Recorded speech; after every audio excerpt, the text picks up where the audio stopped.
Welcome to the first 1 minute-ish rundown on Monday Madness. Basically, this is the concept of the games I played in 2022 and I couldn't or wasn't arsed basically making a full review out of. Yeah, that's basically it. First up, Metroid Dread. Now you're probably thinking, how could I not make a full review out of the latest Metroid, especially when I am a lifelong Metroid fan myself? Well, the reason lies in me just not having the heart to slag off large parts of this game. Yes, it's exceptional level design and platforming. Yes, the combat is superb and engrossing. The main issue comes outside of these, namely in the fucking rubbish Emmy parts and some of the most dreadful mini-bosses I've seen for a long time. I'd really love to know why somebody looked at the Metroid series and said, you know what this game needs? Instant death quicktime events. Plus, the attempt to inject a kind of horror element completely fails. They were aiming to make the Emmy rooms tense sequences that kept players on their toes, but what we got are sections where the whole game just grinds to a halt while you sit in a corner, cloaked, waiting for a stupid looking robot to go away so you can actually get back to playing the fucking game. Outside of these piss elements, however, you will find the best Metroid game created so far. It's a contender at the Game of the Year when, really, it should be miles ahead of the competition.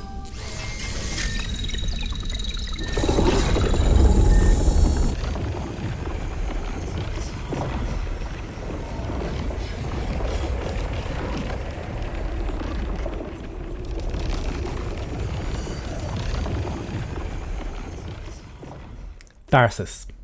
From an exceptional game with some flawed mechanics to a flawed game with one exceptional mechanic, Tharsis places you in control of a ship bound for Mars, and the mission goes to shit when the captain dies in a meteor storm and the ship is badly damaged.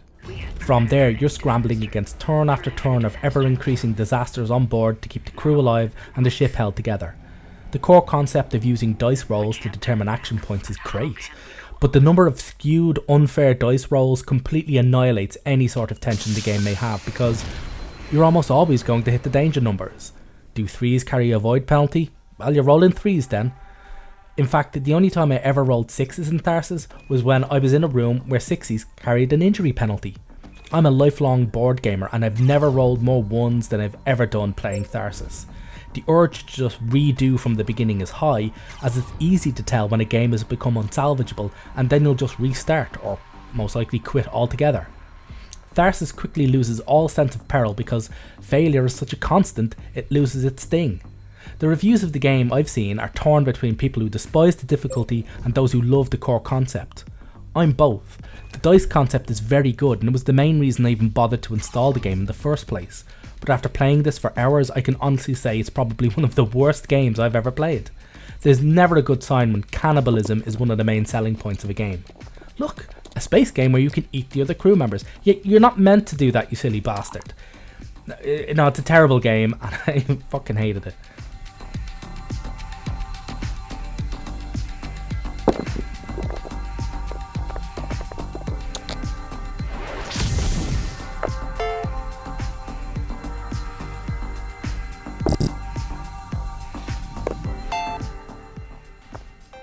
Inscryption. A meta card game that's quite similar to Slay the Spire, but with a weird alternate reality thing going on. You start a game trapped in a cabin being forced to play the game of some crazed lunatic in the shadows. As the game goes on, it slowly reveals that who is trapped and who isn't entirely clear. Solid gameplay in a dark, macabre atmosphere makes Inscryption a real treat to play. The game's found footage sections and the bizarre turn in the second act, less so. I found the switch to be a bit too much and it interrupted the flow of the game just as it was getting into its stride, although the found footage is shot and produced quite well. This is definitely a game that'll keep you wondering what the fuck is going on, but in a good way. Also, there's a massively complicated cipher running throughout the whole game, which I frankly just didn't have any time for.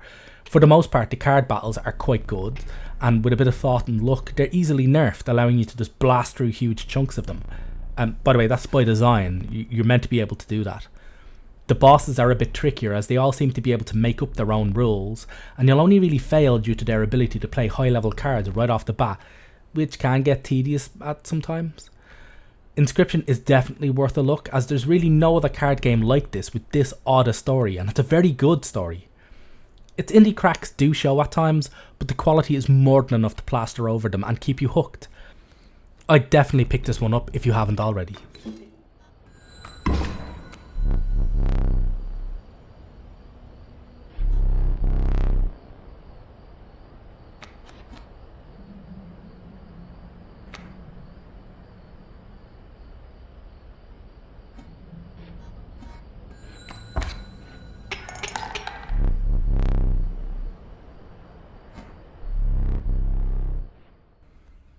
Crying Suns. Crying Suns is a roguelike tactical space game that puts you in the shoes of a clone of an admiral after being hatched in a facility at the far reaches of unknown space. Upon waking, you're informed that a cataclysmic event has occurred, the empire you served is dissolved, and you're to take one of the last remaining ships in the empire and investigate, while piecing together your memories along the way. As you go, you'll encounter a huge number of different factions, each of whom have a different aim. The Church worship the Omni Machines and view the shutdown as their own personal Ragnarok, the Scrappers, who are basically pirates, and the Aki, who are cyborgs and are really into biomods. You'll also encounter various civilians and other alien ships, stations and planets on your way towards your final destination at the centre of what was the Galactic Empire. The roguelike elements in each sector are called anomalies, basically this game's terms for random events. Some will give you choices that may or may not work out, although these can be bypassed by an officer with a skill or a nifty but rare piece of tech that skews all 50-50 events in your favour. You'll upgrade your ship and try not to run out of fuel before the end boss in each sector. At the end of the system's third sector, the main boss, and then it's on to the next one. Gameplay wise, it's impossible to look past FTL as the main source of inspiration for this game. It looks and plays an awful lot like FTL and carries a lot of the same hangovers as FTL does. Namely, the random encounters get very repetitive and the enemy has an awful habit of completely cheesing you at times. There's also not a lot of consequence to many of the actions you take in Crying Suns. A lot of the anomalies are just scenes where you get a bit of fluff dialogue and then you lose some fuel or scrap or something. Despite the game attempting to push its storyline as the main attraction, and it is a very good storyline now, don't get me wrong, there are vast tracts of this game where you aren't advancing it. You're just going through the motions in these sundry scenes, hoping that you won't lose too many commandos, meaning you won't be able to mount a full expedition on your next stop. If you're looking for an FTL with more of a narrative, then this is right up your street.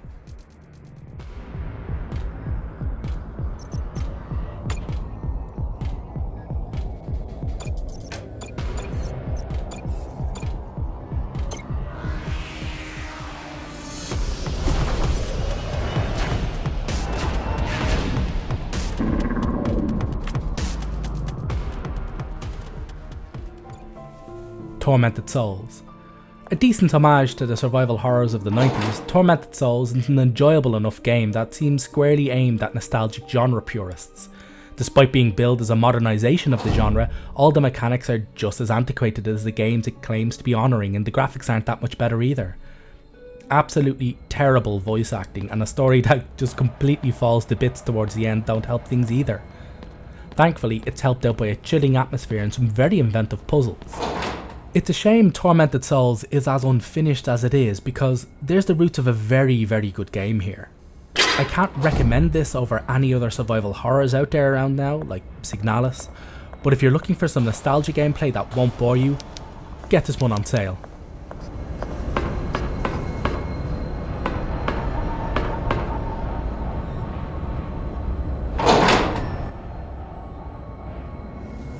The Callisto Protocol. My god, what a fucking waste of a gorgeous looking game. Even ignoring the fact that it was yet another Unreal Engine disaster at launch, my overriding feeling of the Callisto Protocol is that it's seriously rushed. Given that it was made by a bunch of former Dead Space devs in the shadow of a remake of the first Dead Space about to drop, they probably had to kick this one out the door before it had time to finish brushing its many teeth. Even after the performance patch, I was playing it on the PS5 and the day one performance was horrendous, there's still a wealth of glitches and graphical issues that really should have been caught in QA, which leaves me to assume that there was barely any, or whatever issues I'm seeing were caught but the game breakers were prioritised for bug fixes. Such a wasted opportunity here. There was a chance for a real nail biter with some proper atmosphere, but they've completely fucked the melee combat and then built the game around it while reducing the ranged combat to a mere afterthought on top of a story that's thinner than a tabloid apology. Ridiculous. Also, death animations that you gleefully used as a promotional material now locked behind DLC? Go wait the fuck.